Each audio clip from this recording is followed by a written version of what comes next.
Saya memang zona 6 Iya, ya, yang mana meliputi daerah Bontang, iya, Kutai Timur, dan Berau. iya, Saya tetap akan berusaha untuk meraih suara yang sebanyak-banyaknya. Terutama saya berharap kepada masyarakat Kutai Timur, iya. khususnya ini ada warga Kutai Timur. Iya. Ayo kita dukung bersama. Ayo Kan, kita dukung ramai-ramai. Iya, ayo iya, kita dukung bersama. iya, iya, iya. Jadikan dia Iya, iya, saya. betul. Nah, Iya kan? kenapa? Misi saya adalah untuk membangun itu Iya. Kutai Timur, jadi kita fokus. Saya yakin di Bontang tentunya juga ada Betul. calon Iya. dengan iklan yang sama seperti saya. Betul. Begitu pula di Berau. Iya. Nah, ini di Kutai Timur ada seorang perempuan yang ingin maju di Karangpaci. Semoga berhasil dan masyarakat bisa mendengarkan apa yang saya sampaikan ini, bisa tergugah hati. Saya semoga masyarakat pemilih cerdas, tidak hanya perhatikan, lihat siapa figur tersebut. Iya. Jangan hanya memandang. Iya. Tidak apa-apa disebut. Ya memandang NPWP itu. Nah, ya itu seperti itu. Iya. Bagaimana Kutai Timur mau maju gitu kan, apabila kita pemilih tidak cerdas gitu. Iya.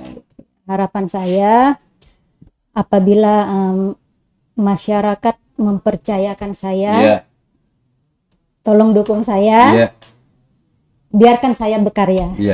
Saya tidak muluk mau terlalu banyak menjanjikan, tapi saya akan membuktikan. Apabila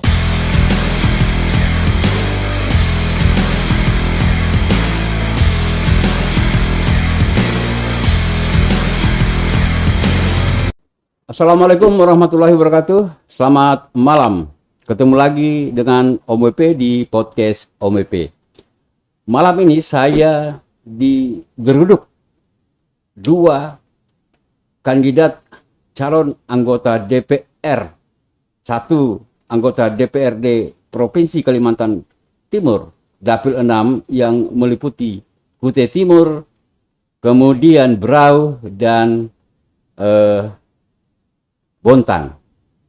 Yang satunya caleg DPRD Kabupaten Kutai Timur, Dapil Sangatta Utara yang meliputi desa Sangatta Utara, Suarga Bara, kemudian desa Singgagembara dan Kelurahan Tululingga.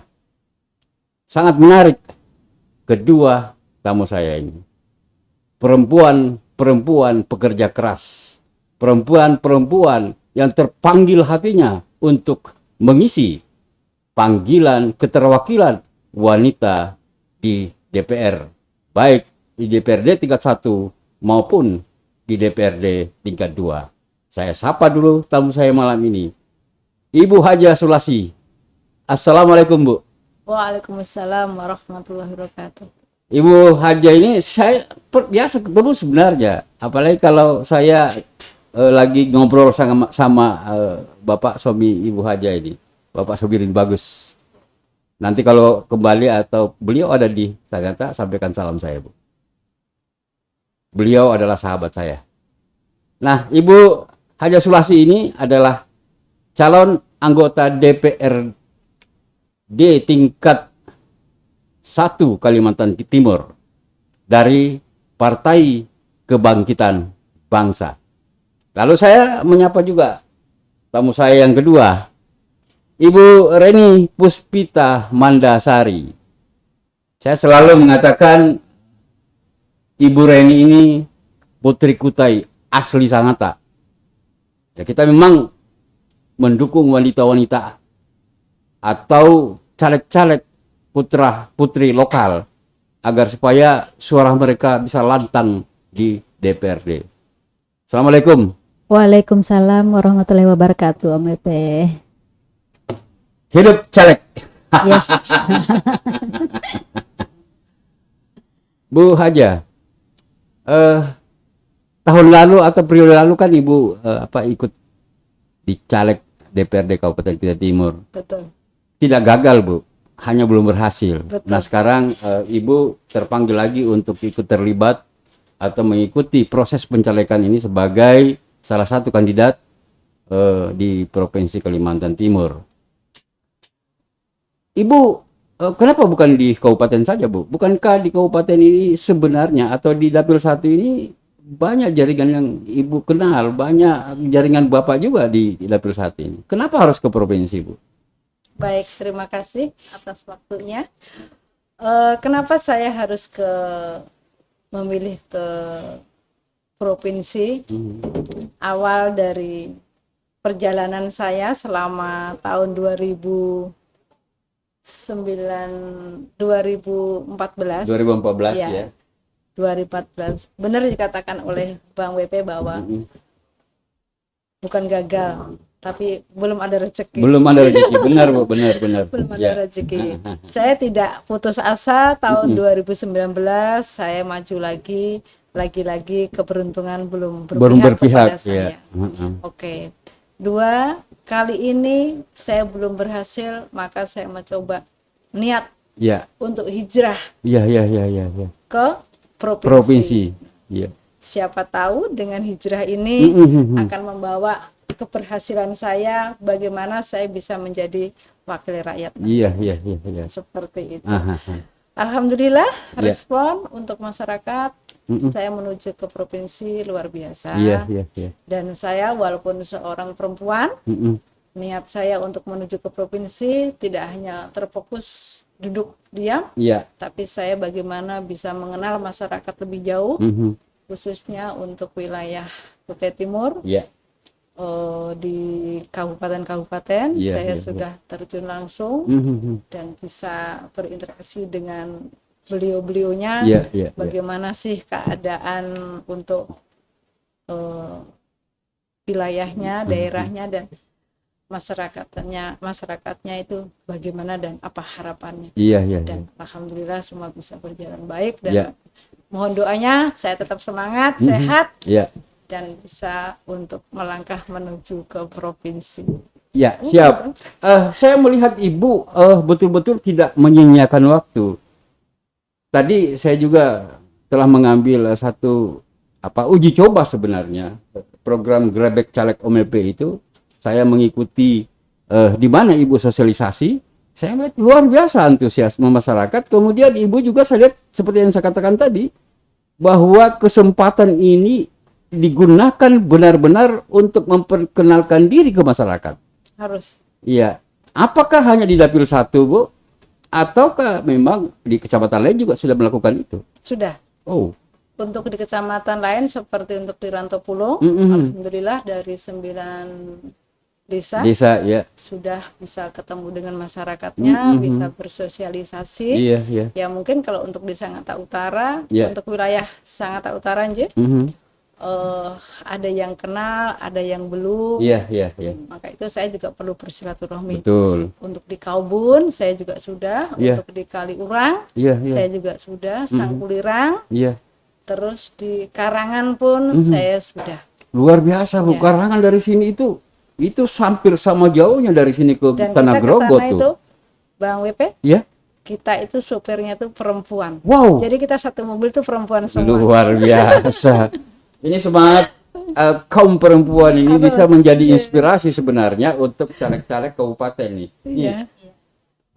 Ren, Ibu Haja Sulasi sudah memperlihatkan bagaimana semangatnya dia mendekati masyarakat, mensosialisasikan dirinya dengan masyarakat. Apakah gerakan yang dilakukan Ibu Sulasi ini bisa atau menginspirasi Reni sebagai salah satu kandidat caleg dari Partai PKB Dapil 1 Sangatta Utara? Jadi ini Om Bapak sangat menginspirasi saya untuk terus bergerak. Kebetulan saya juga menjadi pasangan tandem sama Ibu, dan kita juga di partai yang sama. Dengan pergerakan beliau yang sangat dinamis itu, tanpa istirahat sepertinya Bun ya. saya termotivasi dari beliau. Gimana caranya saya juga harus gencar nih mempromosikan diri saya, Om Wipe. Jadi memang luar biasa, Bu. Ibu Haja Sulasi ini berangkat dari pengalaman 2014, kemudian 2019 belum berhasil.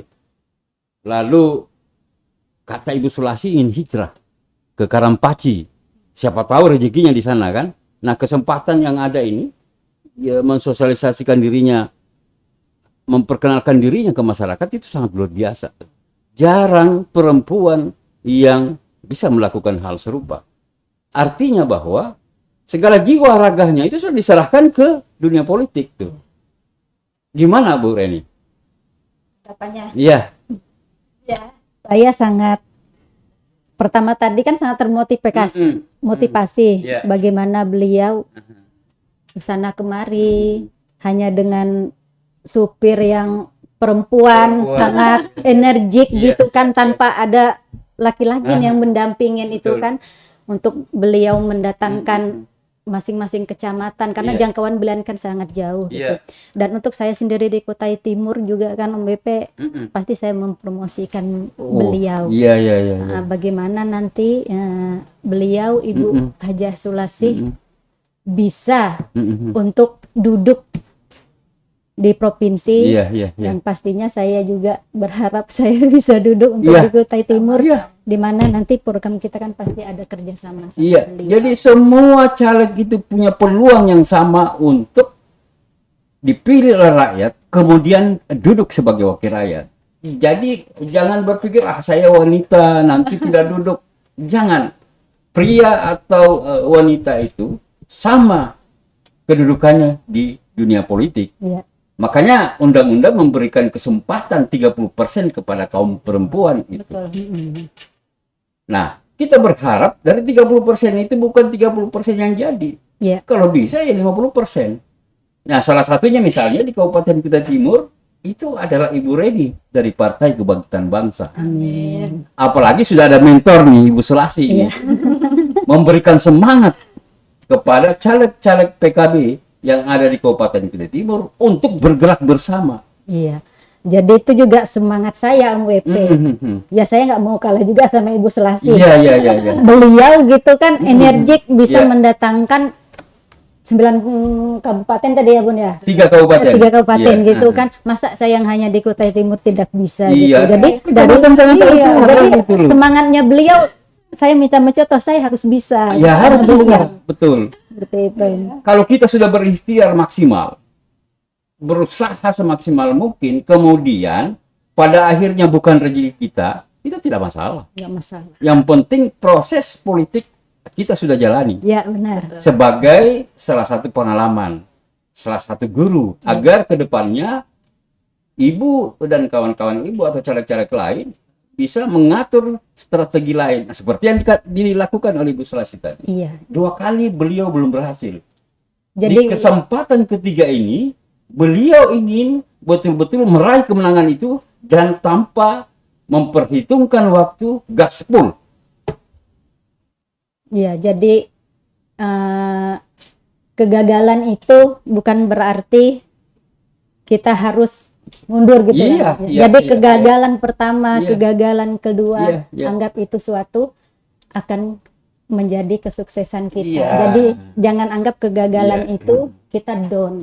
Dari situ kita bisa belajar. Kata orang-orang bijak itu, kegagalan adalah keberhasilan tertunda. Nah, Bu Haja Sulasi, itu kan Ibu kan bertemu dengan masyarakat tuh.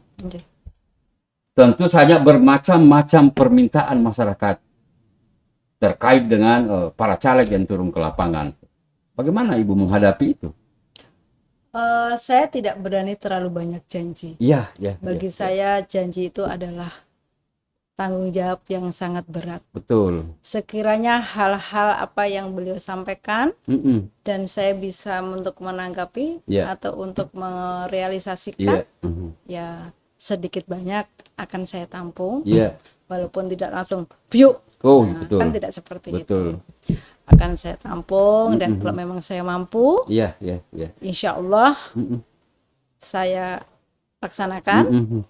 Bila belum, ya saya juga tidak berjanji. Iya.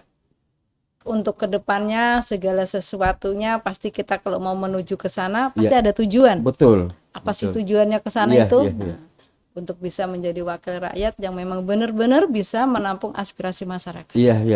Nah, kita tahu bukan untuk pribadi, tapi untuk ke semuanya yang fasilitas bisa dimanfaatkan oleh masyarakatnya seperti itu. Iya. Memang ada, tapi ya kita juga harus pandai. Iya. Jangan juga ditolak, jangan juga diterima. Jadi janganlah memberikan harapan yang terlalu tinggi, akhirnya membuat beliau-beliaunya kecewa. Ada trik-trik yang memang kita tampung, kita harus bicara dari hati ke hati bagaimana bisa beliau tuh menerima atau dengan jawaban saya itu. Dan alhamdulillah dari sosialisasi atau perkenalan saya untuk perkenalan, bertemu dengan masyarakat, saya tanya apa harapannya, ya tidak begitu muluk-muluk. Apalagi saya itu calon dari perempuan. Bukannya saya hanya mewakili perempuan, tidak. Tapi untuk semuanya, ya khususnya untuk perempuan. Nggak muluk-muluk, saya bangga. Karena ibu-ibu sekarang itu nggak aneh-aneh. Tapi bagaimana beliau itu bisa untuk berkiprah untuk perekonomian. Nah, salah satunya yaitu UMKM.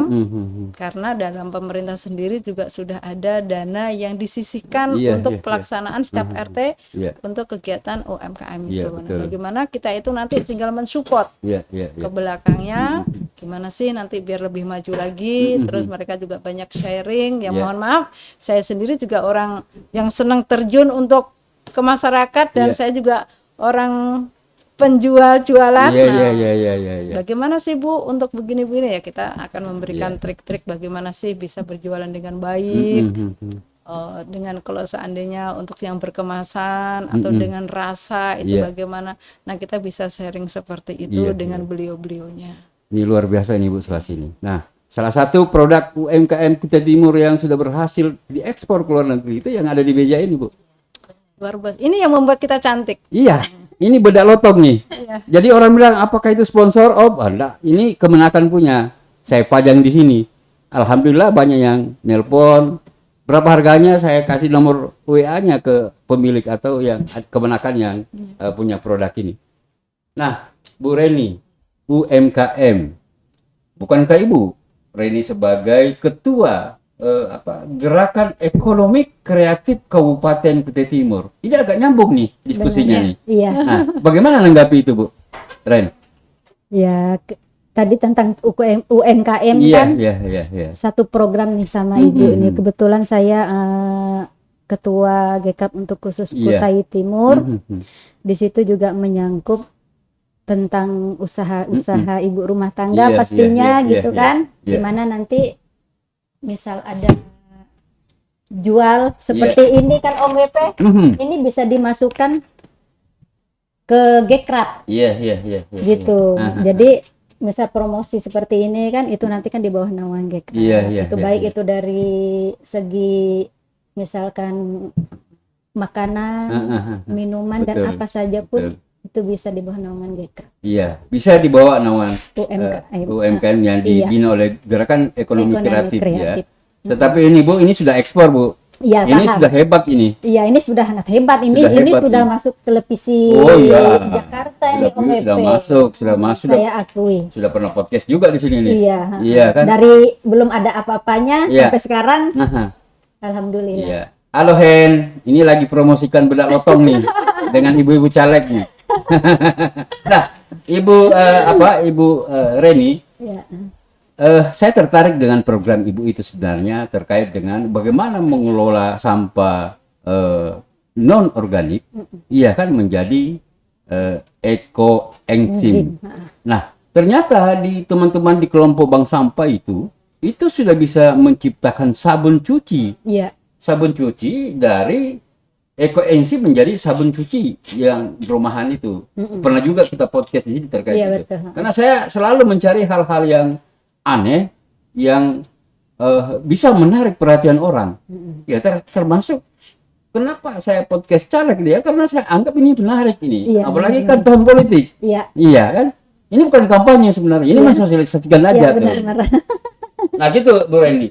Nah, tadi kan di salah satu RT itu kan ada yang minta tuh bagaimana janganlah nanti ibu duduk baru kami difasilitasi, maunya sekarang. Iya. Nah ini kan peluang yang bisa Ibu Reni tangkap nih. Iya.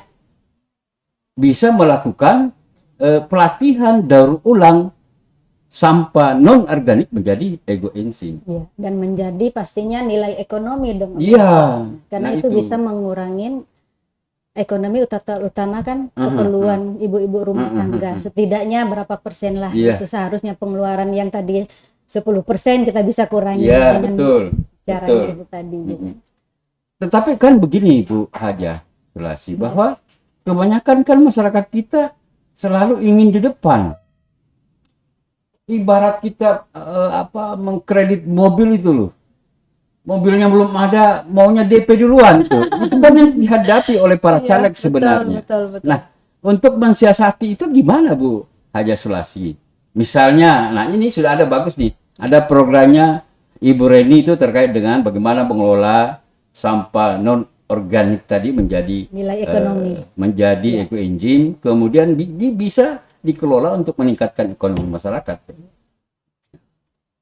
Selama saya untuk sosialisasi itu dari beliau-beliaunya itu tidak berlebihan. Iya.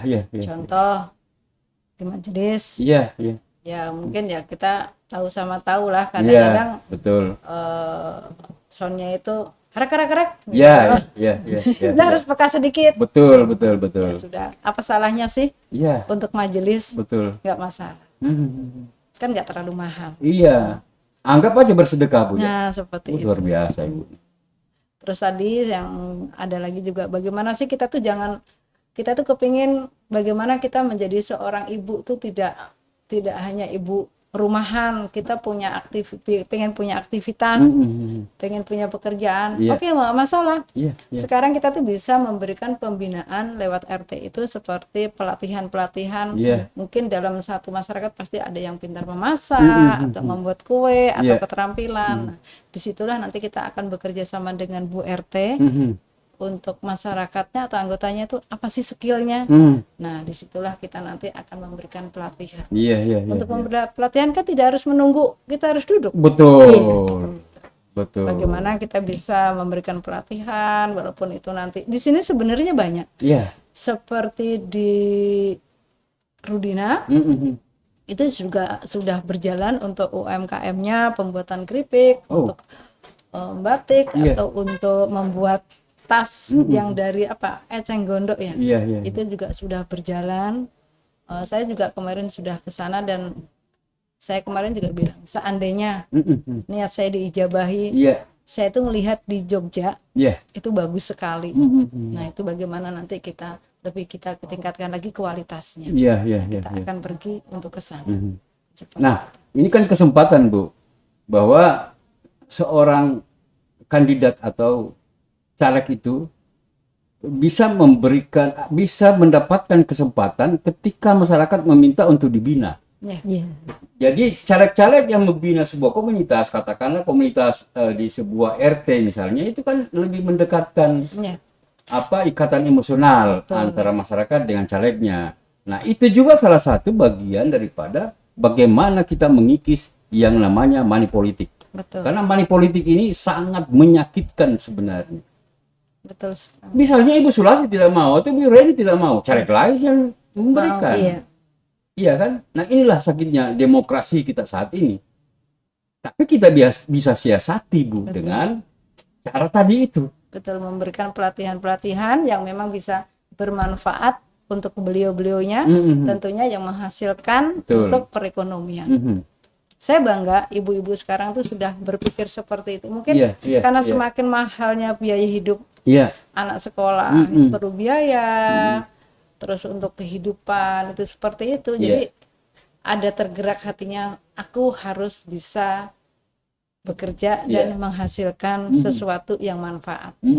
Kita harus mensupport ibu-ibu seperti itu. Nah biasanya kan mak-mak itu lebih peka terkait dengan keberadaan ekonominya di rumah tangga itu. Ya. Apalagi saat ini semua harga-harga naik. Betul. Iya kan? Untuk gas melon aja sudah setengah mati dicari. Itu persoalan yang paling mendasar, sehingga mak-mak di rumah itu selalu berpikir bagaimana saya bisa membantu suami saya dalam hal menambah pendapatan ekonomi di rumah itu. Nah, Bu Reni, itu kan tidak berhenti saja sampai ke eco engine, Bu. Betul. Ya? Itu nanti ibu, misalnya kan ibu-ibu ini yang ibu latih di lapangan misalnya kan, eco engine-nya sudah jadi. Nah, kemudian eco engine ini dari mereka itu digimanakan, Bu? Dari hasil eco engine? Ya, betul. Itu kan nanti bisa dipasarkan. Oh. Nah, kan itu dipasarkan, kita masukkan ke dalam media, otomatis kita nanti ada sudah mulai berjalan kerjasama, kita bisa pemasaran juga ke Samarinda. Kebetulan seminggu yang lalu kan saya dari Samarinda menemui ketua Gekrap di sana, gitu. Seperti itu. Jadi produk betul-betul yang hasil rumah tangga, bukan hanya eco engine, Om ya. Jadi kita berbicara tentang UMKM juga, produk makanan dan lain-lain sebagainya itu kita nanti bisa pasarkan ke Samarinda. Di bawah naungan Gekrap. Gekrap itu ya? Ya, Gekrap sangat terkenal, Om. Bahkan dari musik juga. Oh, sudah mulai ya? Sudah, di bawah naungan Gekrap. Kan termasuk musik itu ya memang itu juga bagian dari kreativitas, iya. Jadi konten kreator. Iya benar, Om. Jadi tidak menyangkut hanya tadi pembuatan sampah organik itu. Nah, jadi pemasaran yang itu tadi kan kita nanti di bawah naungan Gekrap. Bahkan untuk ini pun seperti wedding organizer itu sudah di bawah naungan Gekrap dan itu sudah berjalan di provinsi. Oh, begitu ya. Jadi kita ada kerjasama ya dengan WO itu, RO, ya kan? Iya. Nah, mudah-mudahan Om Bebi bisa diajak bekerja sama juga nih. Bisa, sangat bisa Om Bebi. Artinya gini, kita memperkenalkan produk-produk UMKM kita di media sosial, iya kan? Karena bagaimanapun juga itu sekarang ini yang namanya media sosial itu sangat luar biasa perkembangannya, terkait dengan peningkatan ekonomi masyarakat yang betul-betul menggunakan media sosial. Ya salah satunya si Henny Beauty ini. Benar. Dia terkenal itu karena dari media sosial. Ya kan? Kalau dulu kan artis-artis itu menjadi populer di layar lebar. Sekarang layar lebar sudah tidak terlalu laku. Kemudian televisi sudah mulai tersingkirkan. Nah, sekarang dengan adanya media sosial, konten-konten yang luar biasa di media sosial, akhirnya menimbulkan paradigma baru terkait dengan bagaimana orang itu bisa menjadi terkenal di media sosial. Nah, salah satu contoh artis caleg ya. Caleg, serangan udara, serangan dari media sosial itu luar biasa. Bagaimana Anda bisa dikenal oleh masyarakat Anda jika Anda tidak berbicara? Makanya saya buka ruang untuk mengundang caleg-caleg di sini untuk berbicara agar masyarakat itu tidak membeli kucing dalam karung. Benar. Nah, saya bersyukur bahwa Ibu Sulasi bisa menangkap peluang ini dan membawa Ibu Reni ke meja ini. Luar biasa, Bu. Satu arah, dalam arti kita punya tujuan yang sama. Bagaimana saya itu nanti bisa memberikan pembinaan kepada UMKM. Dan produk itu kan tidak selesai cuma di situ. Betul. Jadi bagaimana kita bisa memasarkan dan alhamdulillah Mbak Reni punya wadah yang memang setelah proses pembuatan kue hingga dasar hingga akhir berkemasan yang cantik bisa dipasarkan oleh produk apa tadi Mbak? Dari Gerakan Ekonomi Kreatif. Nah, Gerakan Ekonomi Kreatif. Jadi kita sudah punya wadah tidak sia-sia gitu kan. Bagaimana nanti kita bisa mengemas dengan baik. Semua itu kan pasti ada pelatihan. Betul.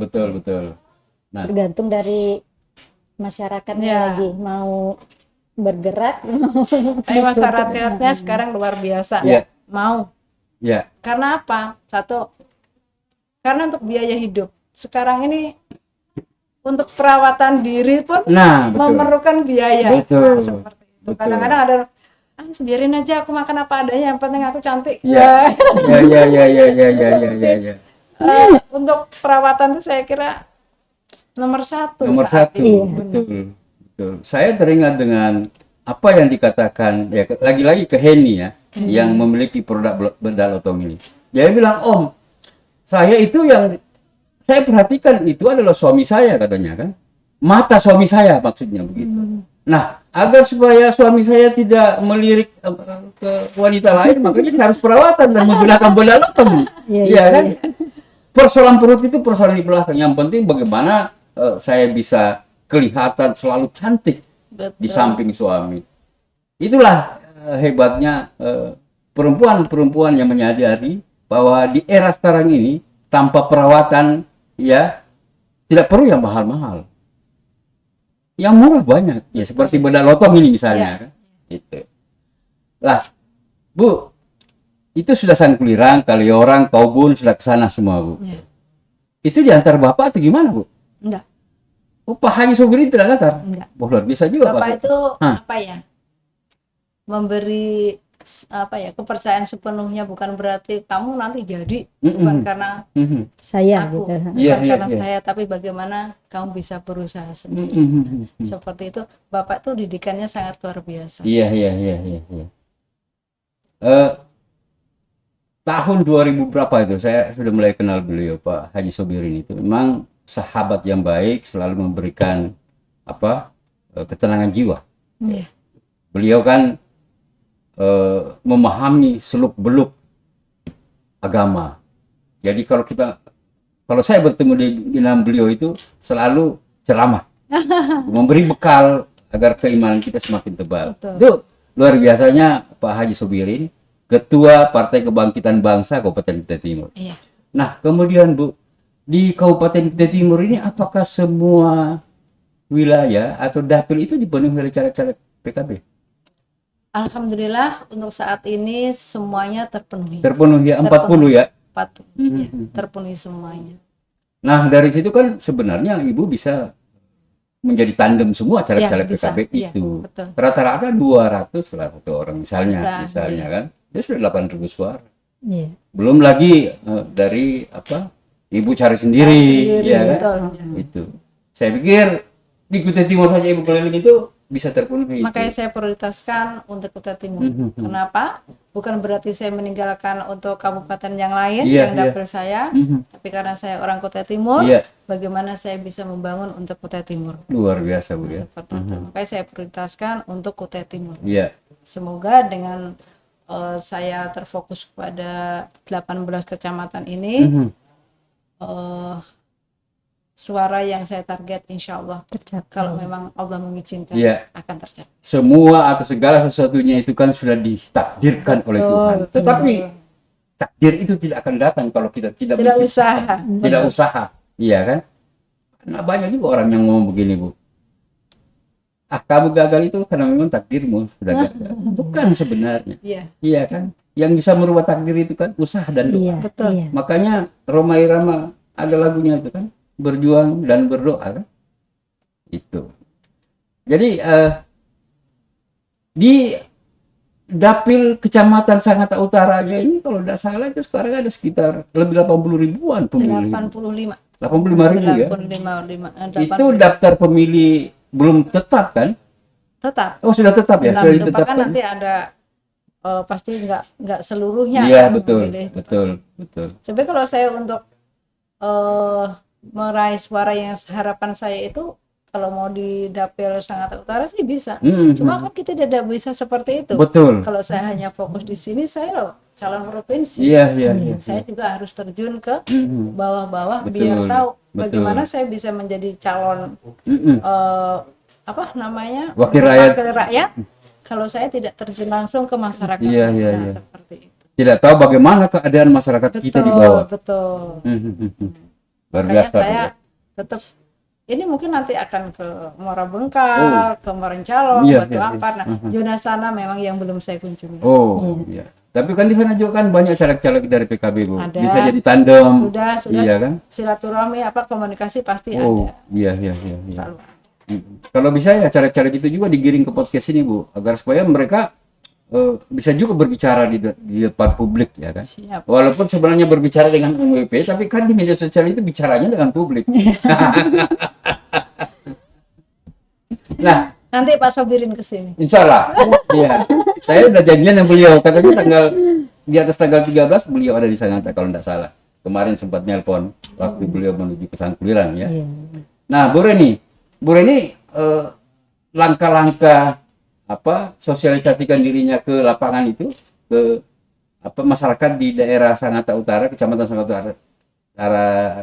Sangatta Utara ini sudah sampai ke sejauh mana? Sejauh ini sudah 50%. Oh, 50% ya. Untuk mempromosikan diri saya gitu kan, pasti juga dengan tandem saya. Oh, dengan Ibu ya? Iya. Alhamdulillah ya saya terjun langsung untuk supaya ada ikatan emosional kepada masyarakat gitu kan, supaya masyarakat tahu oh itu loh yang namanya Ibu Reni gitu kan. Jadi setidaknya kita ini kan secara emosional kan lebih terikat hubungan gitu betul. Dimana juga ada yang pastinya juga ada tim-tim saya yang bekerja gitu. Jadi ya memang seorang caleg itu harus dekat dengan masyarakat. Iya. Mudah-mudahan nanti terpilih masyarakat yang sudah dekat dengan kita itu tidak dilupakan. Iya. Insya Allah. Karena kan banyak sekarang nih ngomong begini Bu, masyarakat ini kan suara-suara di bawah nih. Wah dulu waktu mau nyalek itu dekat-dekat, setelah terpilih dilupakan. Iya. Gimana Bu? Memang seperti itu. Iya. Tergantung bagaimana kita menyikapi. Dalam arti kita juga tidak bisa menghilangkan itu, tapi saya berusaha semua itu jangan terjadi kepada saya. Iya. Saya selalu begini. Semua itu bisa terjadi dengan baik adanya komunikasi. Jangankan kita berhubungan dengan orang banyak. Dalam satu rumah tangga sendiri, kalau tidak ada komunikasi, kan kita tidak tahu apa yang diinginkan. Iya. Contoh dengan anak, tidak ada komunikasi. Betul. Apa sih yang diinginkan anak? Kan tidak tahu. Begitu pula di masyarakat. Dan saya juga tidak mungkin mengenal semuanya, tapi kan dalam perdesa itu kan ada ada koordinator. Ada koordinator. Dari situlah nanti bisa terjalin komunikasi. Oh, Nah, seperti itu. Luar biasa yang Ibu lakukan ini sebenarnya. Tadi saya baru lihat, saya bilang ini salah satu caleg yang betul-betul gaspol ini. Karena saya jujur Bu, belum pernah melihat kandidat caleg itu baik dari kabupaten maupun dari provinsi yang semasif timnya Ibu yang bergerak. Iya kan? Ya mungkin mereka berpikir wah kalau coba bergerak ini cepat habis duit. Tapi kalau kita berpikir duit ya namanya ongkos politik pasti ada keluar. Betul. Nah, motivasi yang saya tangkap dari Ibu itu ya karena belajar dari keberhasilannya dua kali maju gitu. Sehingga Ibu gaspol. Iya kan? Nah, tadi Ibu sempat juga menyinggung persoalan komunikasi. Nah, saya juga sangat paham betul bahwa wanita-wanita atau perempuan-perempuan itu kalau sudah komitmen itu jarang lepas. Insya Allah. Iya kan? Bukan berarti laki-laki sering melepas komitmennya, bukan. Iya kan? Iya, bukan. Akan tetapi yang saya lihat itu kalau seorang perempuan berjanji itu biasanya ditepati. Insya Allah. Semoga seperti itu. Harapan kita seperti itu, Bu. Iya. Nah, saya pernah ngomong juga begini, Bu, bahwa caleg incumbent itu, katakanlah di DPRD kabupaten ya, dia misalnya kemarin dapat 2.000 suara duduk, ya kan, ditambah dengan suara teman-temannya dari bawah sehingga bisa duduk. Kemudian kalau dia maju lagi tidak melampaui 2.000 suara itu, saya anggap dia adalah anggota DPRD yang gagal. Ya kan? Seharusnya lebih. Tadinya dapat 2.000 karena sudah berbuat. Iya. Kalau dia berbuat otomatis kan dengan sendirinya dia akan naik. Seharusnya 2 kali lipat. Kalau perlu dia bawa kursi sendiri. Iya kan? Iya. Hitungannya harus begitu. Iya. Kenapa saya katakan caleg gagal? Berarti selama ini dia tidak, ketika di DPR, dia tidak berusaha kembali lagi ke konstituennya. Nah, itulah sehingga muncul istilah, waktu mau caleg dia dekati kita. Ketika jadi, hilang tuh. Untuk ketemu saja di DPR setengah mati. Iya. Padahal teman-teman di DPR juga itu banyak kesibukan lain. Iya. Itu Itu kan seperti di lapangan juga kan kebanyakan kata-kata mereka setelah duduk lupa. Yeah. Jadi saya meminta juga kan di mana yang sudah saya kunjungi gitu kan, apabila memang saya dipercayakan duduk, ibu dipercayakan duduk gitu kan. Apabila kita otomatis kan Om WP kalau kita diingat, kita kan banyak kesibukan nih, pasti banyak harus yang kita pikirkan, banyak kegiatan yang kita lakukan gitu kan. Jadi saya memintanya tolong diingatkan, tolong disapa.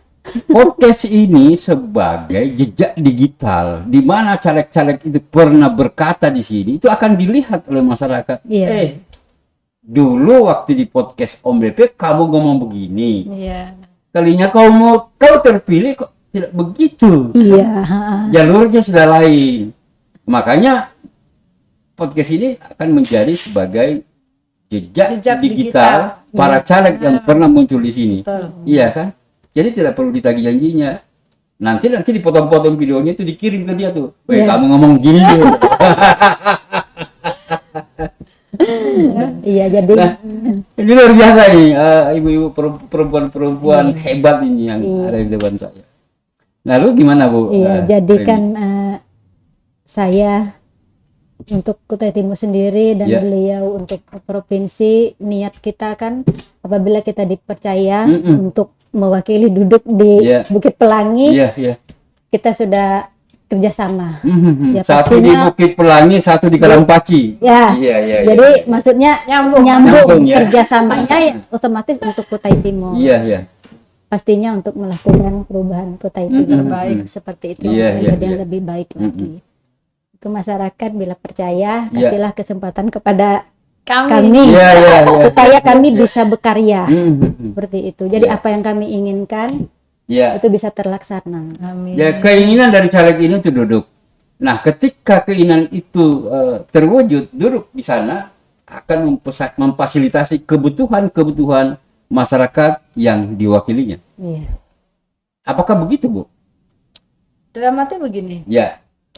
Tentunya ada hal-hal yang memang bisa diberikan, yaitu mohon maaf kalau saya berbicara tentang namanya aspirasi. Aspirasi Dari aspirasi itulah kita bisa memfasilitasi yang memang benar-benar diperlukan dan memang untuk kepentingan masyarakat.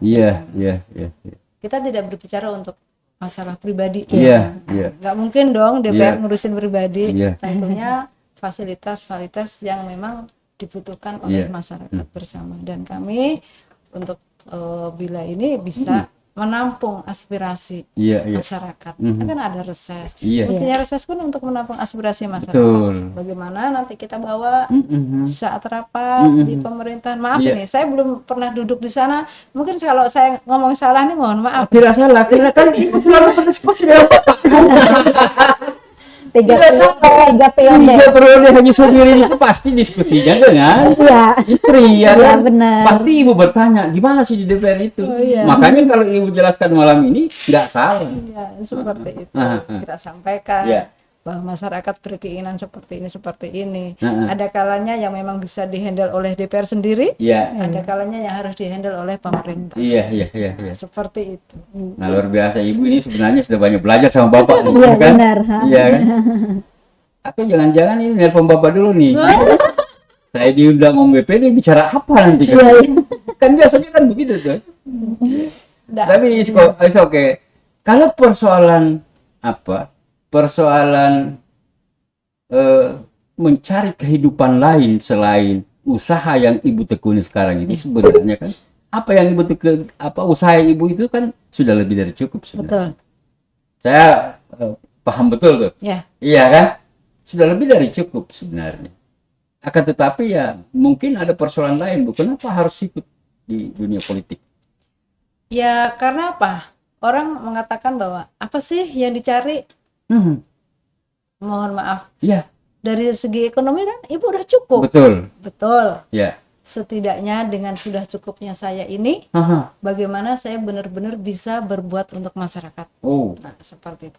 Saya bisa berbuat untuk masyarakat, bisa membantu masyarakat. Tidak memikirkan untuk diri saya sendiri. Pribadi ya. Mohon maaf kalau saya bicara salah. Enggak apa-apa. Karena panjenengan yang bertanya, maka saya menjawabnya seperti itu. Kenapa saya bertanya begitu kepada Ibu? Karena saya tahu persis bahwa tidak mungkin Ibu Haja Sulasi maju menjadi anggota DPRD dan berniat untuk menjadi salah satu anggota DPRD di Kalimantan Timur kalau hanya sekedar untuk mencari materi di situ. Yang jelas ingin berbuat yang terbaik untuk masyarakat. Bisa menampung aspirasinya, bisa mendengar keluhannya.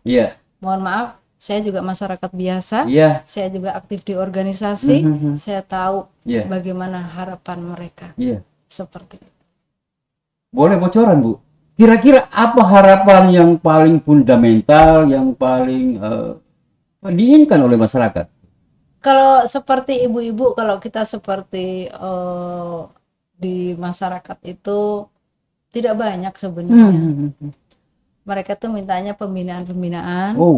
Dia itu tadi di UMKM. Terus saya juga aktif di majelis.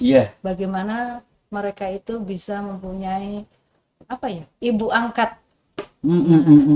Ibu angkat untuk di majelis itu sendiri. Seperti itu. Jadi karena saya ini berangkat dari seorang perempuan. Otomatis saya nanti akan bukannya 100%, tapi akan lebih banyak untuk ke perempuannya. Bagaimana nantinya bisa benar-benar saya bisa menjadi wakil mereka yang benar-benar apa yang diharapkan. Kalau saya sosialisasi tidak terlalu muluk-muluk. Mereka tidak terlalu muluk-muluk. Bagaimana itu tadi? Jangan lupa saya, jangan sombong. Itulah mereka. Karena apa? Ya juga tadi tuh untuk perekonomian dan tentunya seperti itu. Nah, memang nggak muluk-muluk. Saya sepakat, Bu. Apa yang diinginkan masyarakat kita sebenarnya itu, apalagi masyarakat di strata bawah itu sebenarnya kebutuhan sehari-hari gitu. Nah, bagaimana caranya bisa meningkat kebutuhan sehari-hari ini kalau tidak ada pendamping? Tidak ada misalnya ibu asuh atau bapak asuh, mendampingi mereka agar supaya mereka bisa mentas dari kemiskinan itu. Nah, itu yang diharapkan dari politisi-politisi yang memiliki kepekaan sosial sebenarnya. Itu tadi dengan meningkatkan perekonomian. Bagaimana sih cara meningkatkan perekonomian? Apa-apa mahal. Wah, mohon maaf, saat ini kan adanya pelabuhan Kenyamukan. Bila itu cepat terrealisasi, insya Allah kita bisa bersaing dengan harga-harga di Samarinda. Kenapa? Karena semuanya bisa langsung turun di pelabuhan Kenyamukan, jadi banyak distributor, banyak harga-harga juga bisa bersaing dengan di Samarinda, nggak terlalu mahal. Untuk semen sendiri, saya kan orang penjual semen. Untuk semen sendiri satu sak itu transportasinya untuk satu sak itu 10.000. Dari Samarinda, Bu ya? Itu kan sudah lumayan besar kan. Apalagi nanti jembatannya sudah jadi, pelabuhannya sudah jadi, otomatis harga bisa bersaing dengan di Samarinda. Perekonomian kita insya Allah akan tertata dengan baik. Juga tenaga kerja juga akan semakin tidak ada pengangguran karena adanya pekerjaan-pekerjaan yang ada yang jadi distributor atau yang ekonomi untuk penjualan bisa bergerak. Mungkin seperti itu. Salah satunya untuk meningkatkan ekonomi dengan itu tadi. Jadi mata rantai soal ekonomi ini sudah ada di kepala Ibu sebenarnya. Saya selalu bilang, Bu, jika pelabuhan Kenyamukan itu bisa digunakan, maka kita akan memutus rantai biaya produksi yang luar biasa. Banyak. Seperti Ibu katakan tadi, untuk dari Samarinda ke Sangatta aja satu sak semen itu 10.000. Jadi kalau satu truk itu ada misalnya, kalau tronton itu 500. Nah, 500 sak, 500 kali 10.000 itu banyak gitu. Kan? Nah, kalau dipangkas itu, maka harga kita bisa murah. Saya sepakat dengan Ibu bahwa ya salah satu memang harusnya konsennya pemerintah daerah ini bagaimana sesegera mungkin pelabuhan Kenyamukan itu terrealisasikan. Ya hanya memang ya kadang juga masyarakat kita tidak menyadari itu. Saya melihat di sana itu juga ada satu penghalang lagi tuh. Sudah dibagusi jalannya, ada lagi rumah di tengah jalan, ya kan? Betul. Seharusnya masyarakat sadar itu bahwa pemerintah membangun pelabuhan itu untuk kepentingan masyarakat juga, iya, benar. Bukan hanya sekedar kepentingan pemerintah Kabupaten Kepri Timur, tapi kepentingan kita semua. Iya. Nah masyarakat ya harus sadar juga.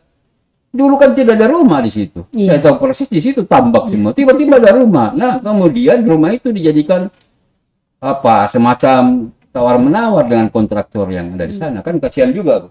Iya. Nah, kemudian Bu Reni sebagai putri daerah melihat kenyataan yang seperti itu bagaimana, Bu? Seharusnya kan masyarakat bisa berpikir cerdas. Ya. Dengan tidak menghalangi tentang pelabuhan tadi, Betul. mendirikan yang seharusnya itu sudah bebas. Ya. Untuk arah ke sana, jalur untuk melakukan pelabuhan, gitu, mengapa harus dihalangin? Betul. Ternyata realitanya dan kenyataannya kan seperti itu. Apabila ada berpikir cerdas kan otomatis kan itu kan untuk daerahnya dia sendiri, di mana apabila seperti yang beliau katakan tadi, pengiriman dari Surabaya, dari Makassar langsung ke sini kan otomatis kan harga jual yang ada di Sangatta pasti kita bisa menyanyi Samarinda gitu. Karena tidak ada biaya transportasi yang kita pakai gitu, karena langsung turun ke pelabuhan kita sendiri. Dan pastinya seperti UMKM dan usaha makanan, perhotelan itu akan semakin meningkat. Betul. Nah, karena yang dari seperti dari Bengalon, dari Sangkulirang kan mereka pasti belanjanya ke Samarinda nih sementara. Tapi apabila nanti kita sudah bisa menurunkan barang dari pelabuhan kita sendiri, otomatis mereka akan nginap pasti di Dan ekonomi di Kota Sangatta ini semakin kencang lagi. Saya yakin itu apabila nanti bisa terrealisasi itu masalah pelabuhan, saya yakin ekonomi kita untuk Kutai Timur lebih meningkat. Dan saya yakin tahun 2024 itu sudah selesai. Ya. Insya Allah, semoga. Ya. Nah, kemudian sebelum kita akhiri perbincangan kita di podcast ini, saya akhiri cepat-cepat, Bu, karena saya ingin nanti ada podcast kedua lagi setelah nomor urut sudah ditetapkan oleh KPU kan. Iya. Sekarang ini kita masih sosialisasi, belum kampanye. Saya pernah mengundang Ketua Bawaslu ke sini. Kita berdiskusi terkait banyak hal. Nah, termasuk yang saya tanyakan itu, Bu, bagaimana kalau saya undang caleg untuk berbicara di podcast WP? Itu bagus dibilang Om. Iya kan? Karena kalau kita menunggu saat musim kampanye itu waktunya tidak bisa. Itu waktunya mepet sekali. Hanya berapa bulan kan?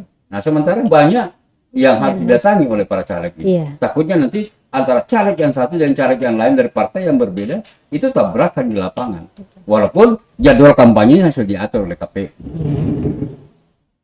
Terakhir, Bu, harapan Ibu kepada masyarakat Kutim, kepada masyarakat Berau dan kepada masyarakat Bontang agar melirik Ibu untuk dipilih salah satu pilihan ke Karampaci.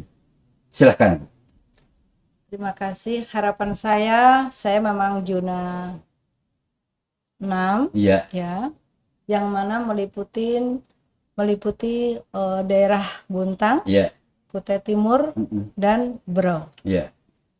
Saya tetap akan berusaha untuk meraih suara yang sebanyak-banyaknya. Terutama saya berharap kepada masyarakat Kutai Timur khususnya ini ada warga Kutai Timur. Ayo kita dukung bersama. Ayo kita dukung ramai-ramai. Kita dukung bersama. Jadikan dia. Saya. Betul. Iya kan? Kenapa? Misalnya adalah untuk membangun itu Kutai Timur, jadi kita fokus. Saya yakin Di Bontang tentunya juga ada calon dengan iklan yang sama seperti saya. Begitu pula di Berau. Nah, ini di Kutai Timur ada seorang perempuan yang ingin maju di Karangpaci. Semoga berhasil dan masyarakat bisa mendengarkan apa yang saya sampaikan ini, bisa tergugah hati. Amin. Terima kasih. Ya, mudah-mudahan masyarakat yang mendengar apa yang disampaikan Ibu Haja Sulasi itu membuat beliau semakin bersemangat. Walaupun sesungguhnya juga banyak caleg-caleg dari kawan-kawan kita yang maju dari Kabupaten Kutai Timur, dari partai lain. Akan tetapi kan semakin banyak caleg maju itu semakin bagus. Demokrasi kita semakin tumbuh. Betul. Dengan catatan di antara caleg jangan saling mendahului. Iya kan, jangan saling menjelekkan, jangan saling memfitnah. Karena saya selalu ngomong, Bu, sejak zaman awal-awal demokrasi ini menjadi sebuah ajang pemilihan terbuka di Kabupaten Timur, saya selalu menyatakan bahwa politisi-politisi yang selalu mengkerdilkan politisi lain pasti kalah. Iya. Ya kan? Ya. Karena kenapa dia kalah? Pikirannya sudah negatif. Iya. Belum tentu politisi yang kita anggap tidak baik itu tidak seperti apa yang kita katakan. Mungkin mereka lebih baik dari kita. Makanya kalau ingin menang di kontestasi politik, hindari yang namanya kampanye hitam. Iya. Ya kan? Nah, statement terakhir dari Ibu Reni. Harapan Ibu Reni kepada masyarakat Kecamatan Sangatta Utara, Desa Sangatta Utara, Desa Sigagembara, kemudian Kelurahan Tululingga dan Desa Suaraga Barat. Harapan saya semoga masyarakat pemilih cerdas. Tidak hanya perhatikan, lihat siapa figur tersebut. Iya. Jangan hanya memandang. Iya. Tidak apa-apa disebut. Ya memandang NPWP itu. Nah, ya itu seperti itu. Iya. Bagaimana Kutai Timur mau maju gitu kan apabila kita pemilih tidak cerdas gitu. Iya. Harapan saya apabila masyarakat mempercayakan saya, tolong dukung saya, biarkan saya berkarya. Saya tidak muluk mau terlalu banyak menjanjikan, tapi saya akan membuktikan apabila saya duduk. Oke, baik. Terima kasih banyak untuk Ibu Haja Sulasi, caleg Partai Kebangkitan Bangsa yang ingin maju ke provinsi Dapil 6 Kutim, Berau dan Bontang, dan caleg dari Kabupaten Reni Puspita Mandasari juga partai PKB. Mudah-mudahan kedua perempuan luar biasa ini mendapat jalan terbaik dan semoga apa yang diperjuangkannya mendekati masyarakat dan masyarakat memilih keduanya. Sebelum saya mengakhiri podcast ini, ada yang ingin saya sampaikan kepada kita semua. Di Kabupaten Kutai Timur ini baru-baru ini kita kedatangan seorang ulama kondang, Ustaz Abdul Samad. Beliau mengatakan bahwa yang namanya money politik itu adalah haram. Jadi kalau kita ingin berkah, hindarilah yang haram-haram itu. Ambil uangnya, jangan joblos orangnya. Sudah saatnya, seperti apa yang dikatakan oleh dua perempuan hebat ini, bahwa sudah saatnya masyarakat cerdas memilih.